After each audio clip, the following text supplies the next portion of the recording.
All right, so this week we are talking about focus, lenses, and depth of field.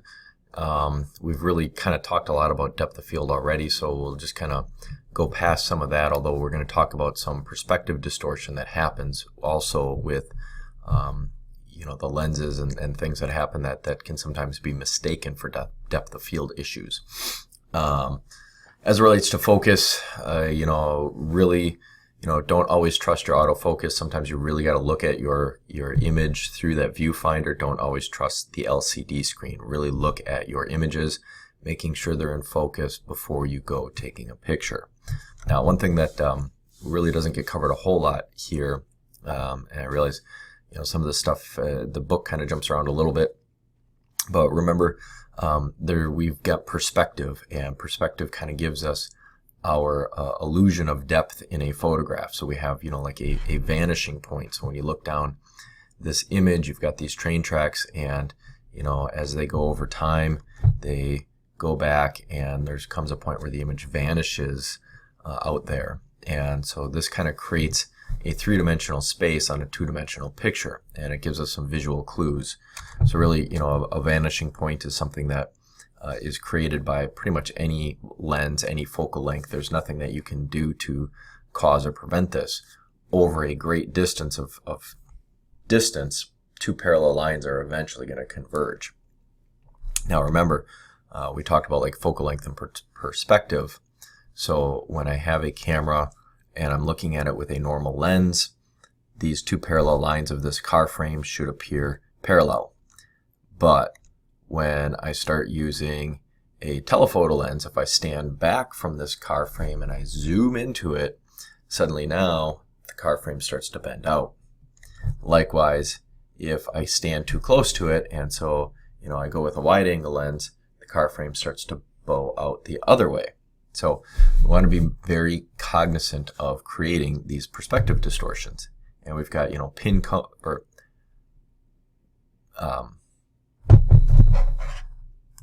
cushion, not pine cone, pin cushion distortions and barrel distortions. So, just looking at these kinds of things, you're looking at these photos of the same building and noticing how, one looks right and the other starts to, bow in, and we can create some different distortions just by using a different telephoto or wide angle lens versus a normal lens.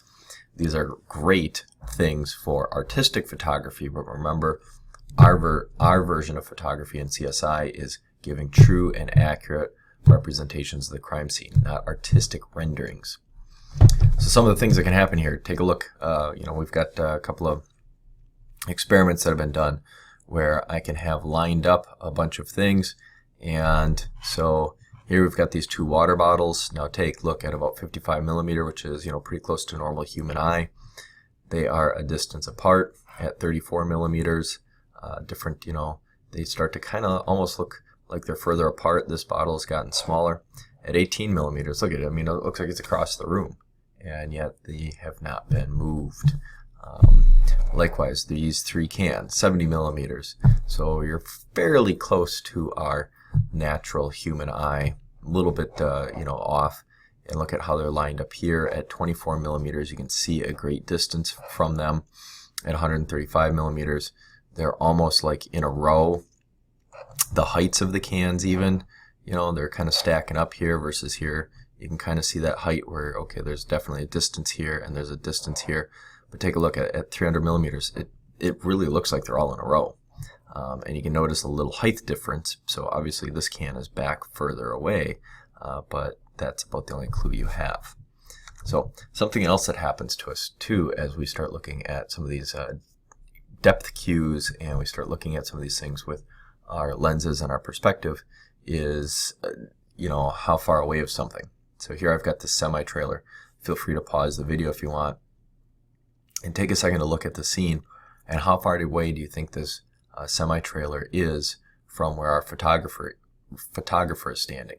Will you be surprised to find out that it's 150 feet?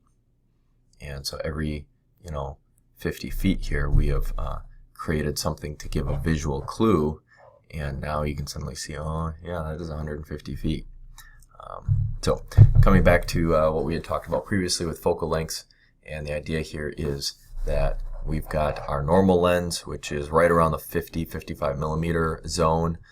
You know, I mean, there's some variation from right up to about 70 millimeters is where you're starting to get that out to the limit, you know, and down into the 35. But, you know, that is essentially what we're looking for. Wide angle lenses, you know, we start getting down in the lower millimeters, and as we start getting into the higher millimeters, we're going into the telephotos and even off into the super telephotos, where, you know, this is great for things where you're taking pictures of a sports event or a concert and you're way back out in the stands and you're just trying to show a person or two. But for our crime scenes, this doesn't really work. And, you know, you kind of saw a similar image to this last week. So here we are seeing, you know, what the different focal lengths will actually get us the ability to see, and, you know, what we should be seeing versus the lens zooming in.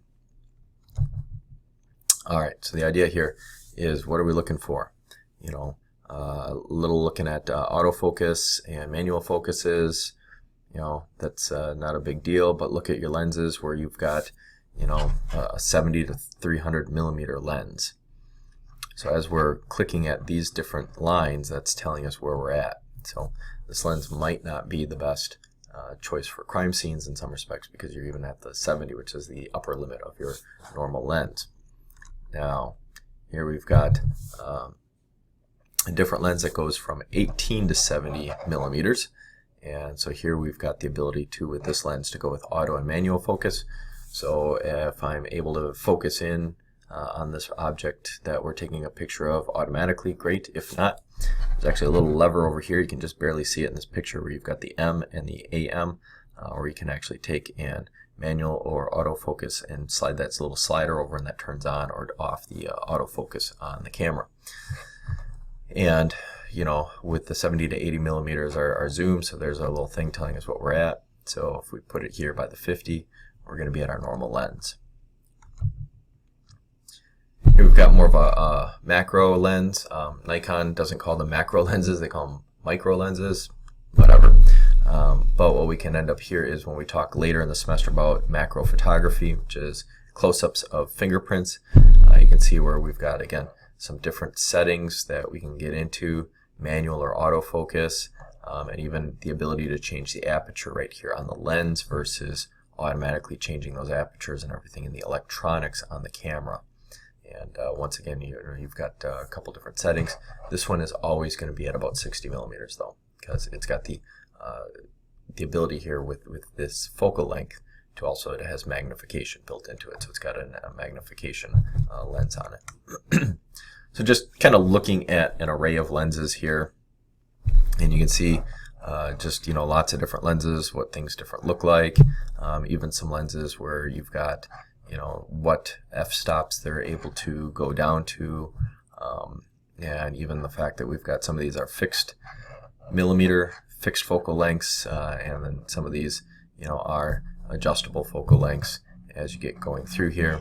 And even if you want to extend a telephoto lens to make it even more magnification on it, we've got telephoto converters, lots of different things. When we get through to talking about the macro lenses, I'm actually going to show you a couple different options you have that if you can't afford a macro lens, how you can use some different converter things that are very inexpensive to purchase, and will get you close in tight with small objects like fingerprints very easily.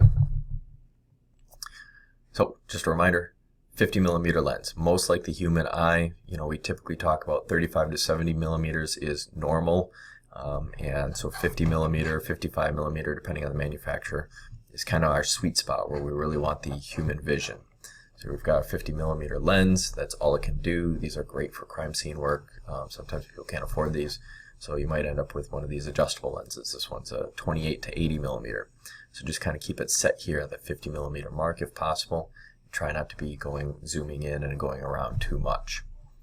Wide angle lenses from time to time, you know, these are great for different things. Unfortunately, you know, in the world of crime scene work, we don't use them a lot, but for surveillance work, for other things associated with criminal justice, you might find a wide angle lens is very important, and it gives you that wider view.